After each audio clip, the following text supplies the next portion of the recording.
Good morning, students. My name is Dr. Bayo Asala. I'm the one that has been assigned to facilitate this course. The course title is Peace Research Methods, and the course code is PCR312.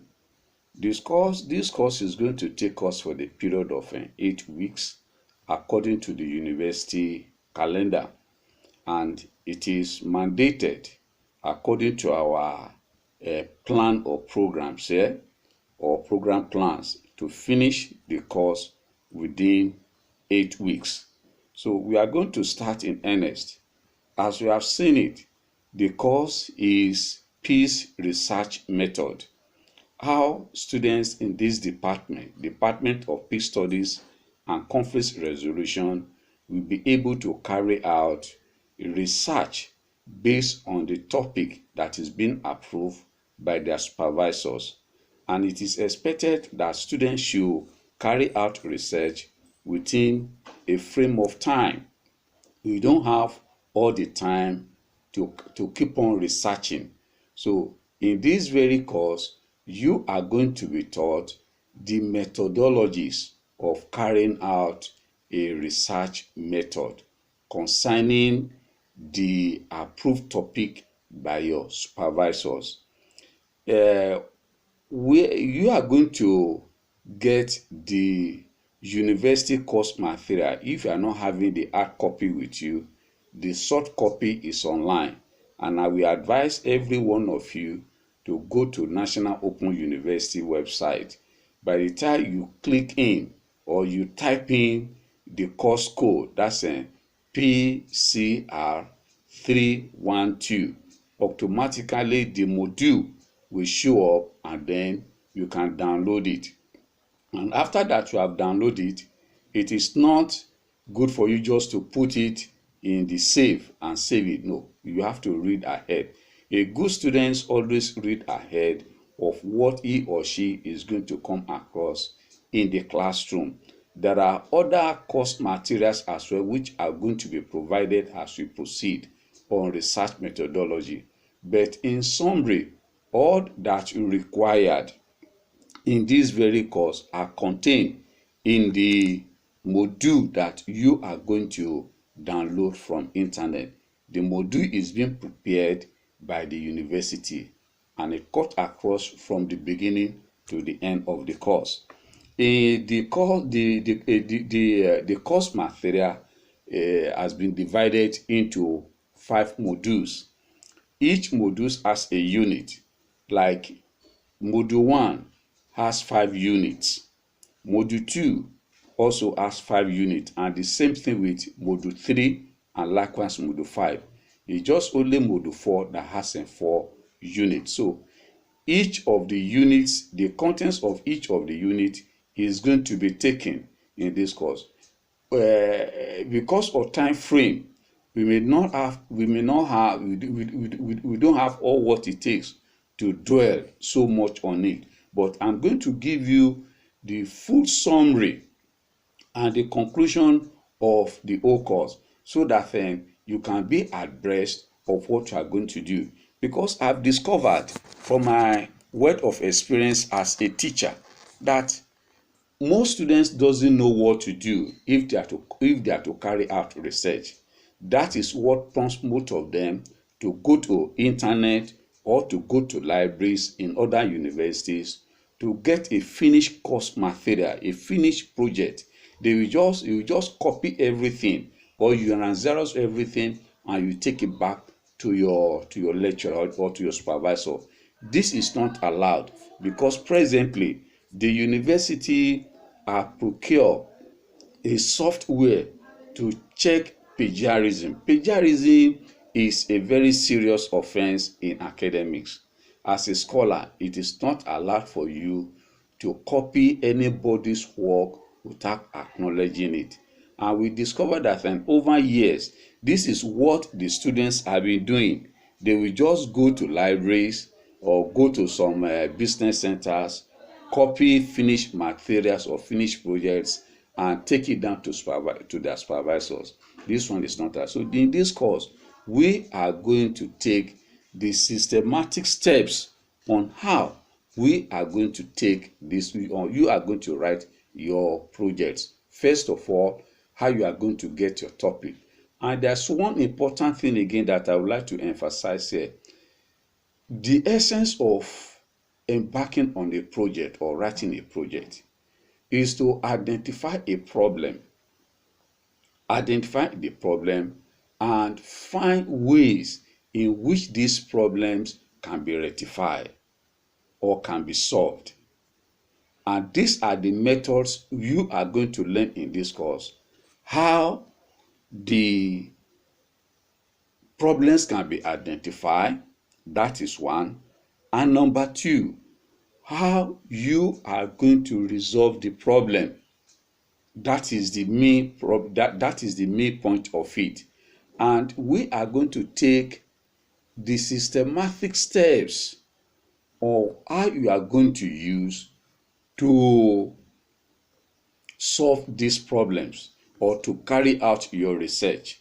Like in the first module, we are going to look at a research foundation.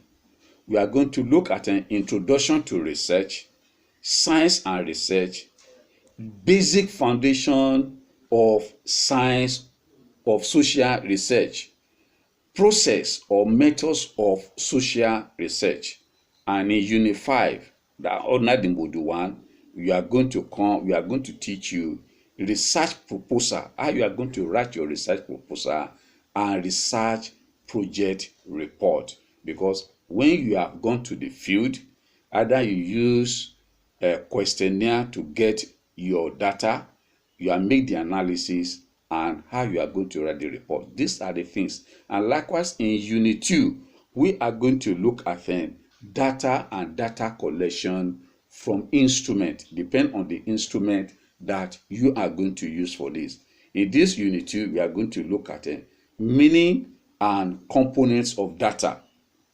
Unit 2, we are going to look at a questionnaire as research tool. And in Unit 3, we are going to look at an interview as research tool. And Unit 4, we are going to look at a focus group discussion. That's an FGD. And likewise lastly, in Module 5, in Module 2, Unit 5, we are going to look at the observation and indirect research too. So similar things are going to come up again in other aspects. Like in Unit 3, we are going to look at sources of research data and information. That is where you are going to get your information. Source of information is very important, because if you don't have a very good source of information, it will be very difficult for you to find a lasting solution to the topic that you are researching on. So in Module 3, we are going to look at library and research. How you are going to use library, the materials, the intellectual materials in the library, in order for you to be able to carry out your research effectively. And in Unit 2 of Module 3, we are going to look at the use of internet sources for research purpose. The issue of technology have resolved or make it easier for students now to carry out research.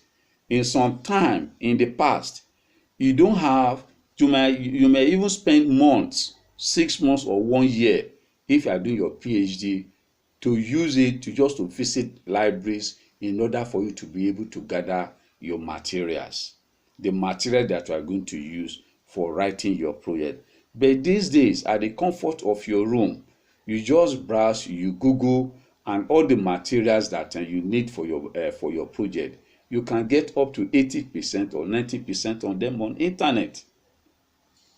And you can even get some books or some journals and information free from internet. Those ones that you cannot be able to obtain in the library or free on internet, you can, in the comfort of your room, you can order for it. Immediately you pay for it, for those materials, for those books, then you will be supplied. So these are the things that we are going to look at. And in unit 2 of module 3, we are going to use no, I've already mentioned that. That's the use of internet source for research purpose. And then unit 3, we are going to look at the research ethics. That's it. We are going to look at the conditions, the terms and conditions of carrying out your research. And in unit 4, you are going to look at the referencing style. The referencing style, either you are using the APA or Chicago method. So these are the things we are going to look at in this. And most students, if not all of them, majority of them don't know how to reference your materials. If you use any material without referencing the source, it will result to plagiarism. And I've stated it in the past that plagiarism is a serious offense in research as scholars. So because of this, your work can be rejected, and then you may be asked to go and start it all over again. And then in module 4, we are going to look at the components of a good research, because at the end of the program, it is expected of you to have a very good research. So in unit 1 of module 4, we are going to look at sample and sampling methods. Unit 2, we are going to look at research management and scaling.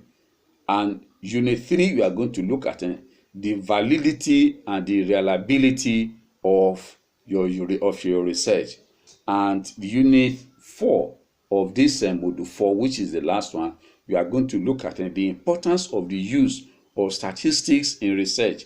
It is not every research that requires statistics, but if we are using many variables or multiple variables, we are going to use statistics, because you have to compare with this, and whatever be your result, then you do it. But this issue of statistics is the most difficult aspect of, because it involves mathematics. And if you are not good in that, you have to get a very good consultant that can be able to take you through on this, on working out the statistics. And then lastly, that's module 5. We are going to look at types of research and data analysis.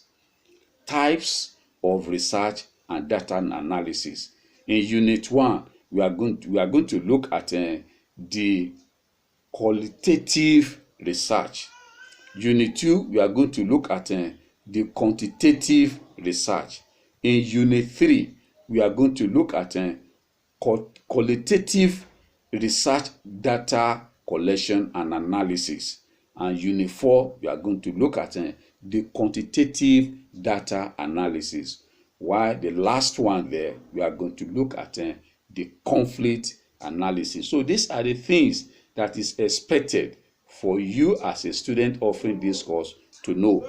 And I'm going to provide my phone number. I'm going to provide my email address. And when you have any question related to this course, you are free, so that we can discuss it either through WhatsApp or through my email address. And before we round off with this, in the next 7 weeks that you still have with us, you can be rest assured that your journey towards your project writing will be very smooth, and the objectives of it will be available. Thank you once again for listening to me. As I've earlier introduced myself, my name is Dr. Bayo Asala, and I'm going to provide my contact details later on as we progress. Thank you very much, and I wish you happy semester in this. Stay blessed.